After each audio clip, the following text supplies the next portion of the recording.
తప్పు కాదు.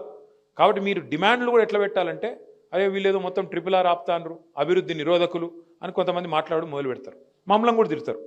మీరున్నప్పుడు చేయలేదా, మల్లన్న సాగర్ కట్టలేదా, ఆందోళనలు కాలేదా, కొండపోచమ్మ సాగర్ కట్టలేదు. అవును అయినాయి, కానీ కేసీఆర్ ఏం చేసిండు, పిలుచుకొని మాట్లాడిండు. ఆ రోజు మంత్రులు డైరెక్ట్గా పోయి రోజులు చర్చలు చేసి ఒప్పించి మెప్పించి వాళ్ళకి ఎంత ఇయ్యాలనో ఇప్పించి అవసరమైతే ప్లాట్ ఇచ్చి ఇల్లు ఇచ్చి పరిహారం ఇచ్చి వాళ్ళకి రేపటి రోజున మీ భూముల విలువ పెడుతుందని చెప్పి సంజాయించి కాలు పట్టుకునో కడుపులో తల పెట్టుకునో ఒప్పించుకున్నాం, ఆఖరికి చేసుకున్నాం. మరి వీళ్ళేం చేయాలి, ముఖం చాటేస్తే అయిపోతుందా? అందుకే మీరు దయచేసి చేయాల్సిన డిమాండ్లు 3. 1, మాకు అలైన్మెంట్ అన్నా శాస్త్రీయంగా చేయండి, మేము అభివృద్ధి వ్యతిరేకం కాదు.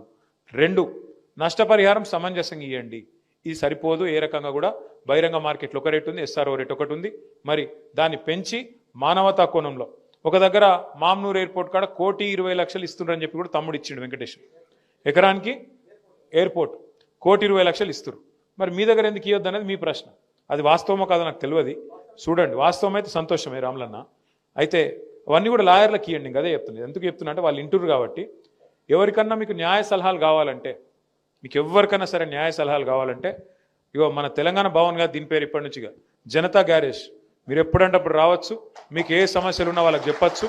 మీకు న్యాయపరంగా కూడా ఎలాంటి చిక్కులు లేకుండా ఇబ్బంది లేకుండా వాళ్ళు మీకు సలహాలు కూడా ఇస్తారు. ఇక మీ వాళ్ళే ఉన్నారు, ఇదంతా నాయకులు కూడా మీ వాళ్ళే ఉన్నారు. మీరు ఎప్పుడు కావాలంటే అప్పుడు వాళ్ళని సంప్రదించవచ్చు. సంప్రదించి తీసుకొని మన న్యాయవాదుల టైం తీసుకొని వచ్చి 5 మందా 10 మందా కూర్చొని ఆ రకం కూడా సలహా తీసుకోవచ్చు. మీ పోరాటానికి రాజ్యసభలో, శాసనసభలో, బహిరంగ వేదికల్లో మీరు ఎక్కడికి రమ్మంటే అక్కడికి వచ్చే బాధ్యత మాది. శాస్త్రీయంగా జరిగే ఈ పోరాటంలో పార్టీ మొత్తం కూడా మీతో కలిసి ఉంటుంది.